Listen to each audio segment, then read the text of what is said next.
Morning बच्चों हम आपको पढ़ा रहे थे फंजाई, और पिछली क्लास में हमने आपको पढ़ाया था फंजाई का आर्थिक महत्व, यानी कि इकोनॉमिक्स इम्पॉर्टेंस ऑफ फंजाई, जिसमें हमने लाभदायक क्रियाओं के बारे में आपको बता रहे थे।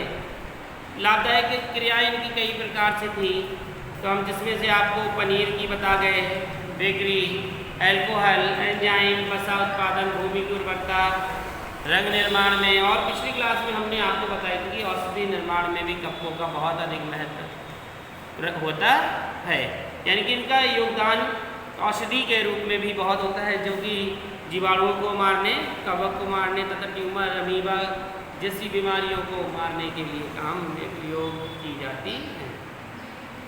उसके आगे आज हम लिखेंगे पौधों के पोषण के। सबसे पहले तो हेडिंग होगी बनी पुरानी लिखेंगे कवकों का आर्थिक महत्व, आपको नहीं लिखी है,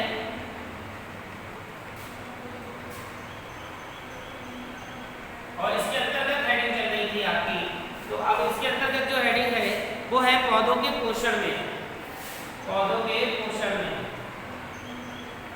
पौधों के पोषण में, पौधों के पोषण में किसका प्रयोग? कवकों का प्रयोग, यानी कि पौधों के पोषण में कवकों का योगदान क्या है वो आपको लिखना है।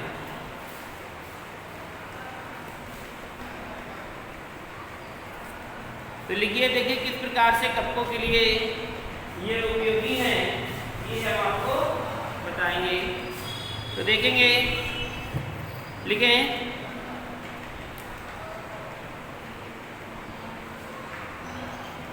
कवक जो विभिन्न पौधों में, कवक जो विभिन्न पौधों में कवक मूल का निर्माण करते हैं, कवक जो विभिन्न पौधों में कवक मूल का निर्माण करते हैं तथा कवकों के कवक तंतु से तथा कवकों के कवक तंतु से वह पौधों की जड़ों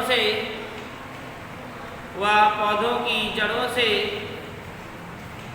अपना भोजन प्राप्त करते हैं तथा भोजन की जड़ों से अपना भोजन प्राप्त करते हैं तथा मृदा से खनिज लवणों का अवशोषण करने के प्रमुख अंग के भी रूप में कार्य करते हैं। प्रमुख अंग के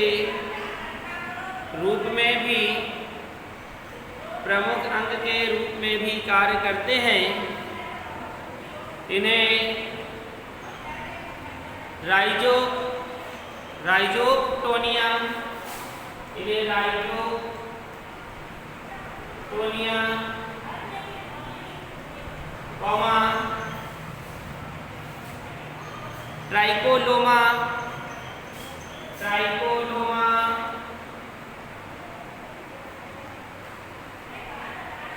ट्राइकोलोमा, बोलिटस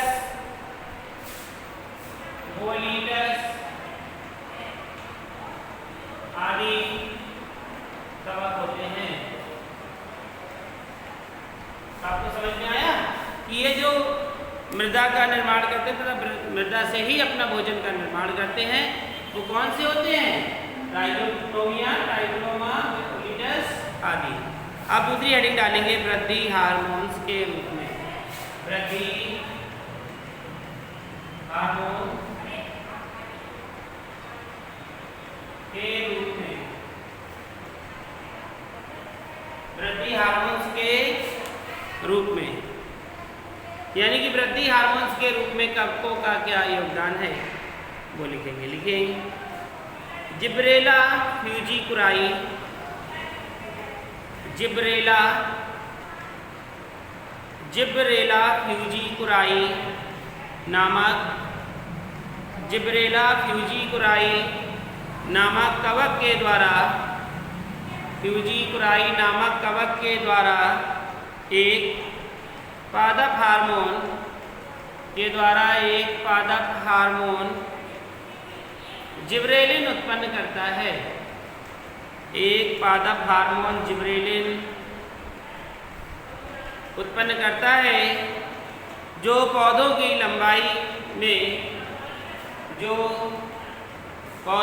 लंबाई में वृद्धि के लिए सहायक होता है।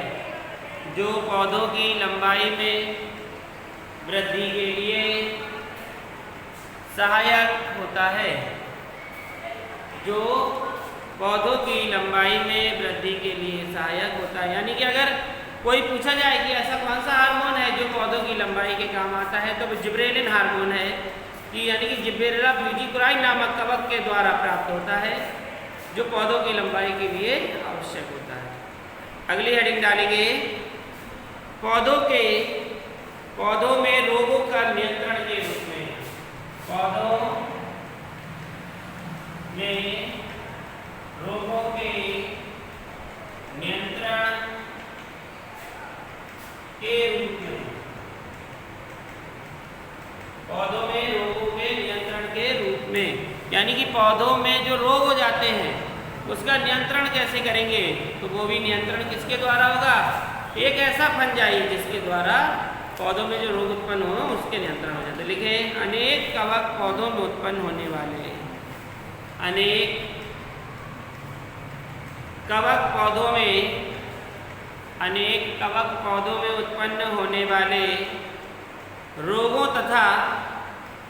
उत्पन्न होने वाले रोगों तथा उनके कारकों पर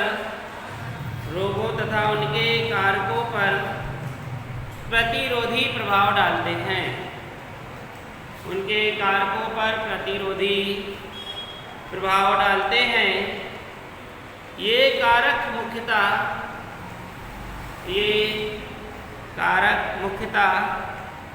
सूत्रकृमि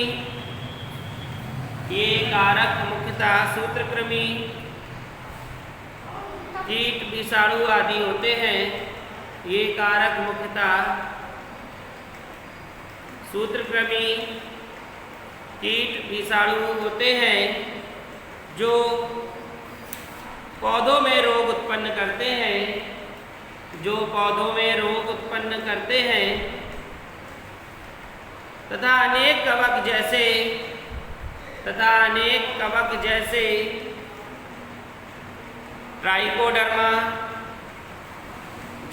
ट्राइकोडर्मा लिग्नोरम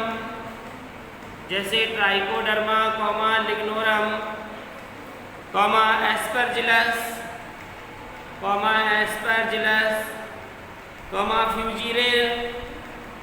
फ्यूजेरियम इसेरिया आदि रोगों के नियंत्रण में सहायक होते हैं। आदि रोगों के नियंत्रण में सहायक होते हैं। तो देखिए बच्चों, आपने आज समझा क्या कि पौधों में पोषण और तथा वृद्धि हार्मोन के रूप में और पौधों में रोगों के नियंत्रण के रूप में। तो पौधों में किस प्रकार से नियंत्रण करते हैं कि अनेक कवक पौधों में उत्पन्न होने वाले जो रोग होते हैं उनके कारकों पर प्रतिरोधी प्रभाव डालते हैं। और ये कारक मुख्यतः कैसे होते हैं? कवक सूत्री होते हैं। और एक हेडिंग और डालेंगे जीव विज्ञान संबंधी खोज। जीव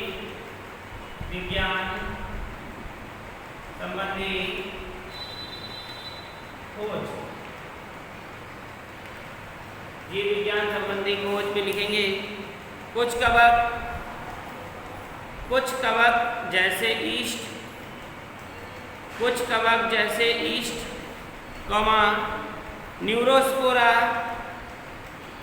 न्यूरोस्पोरा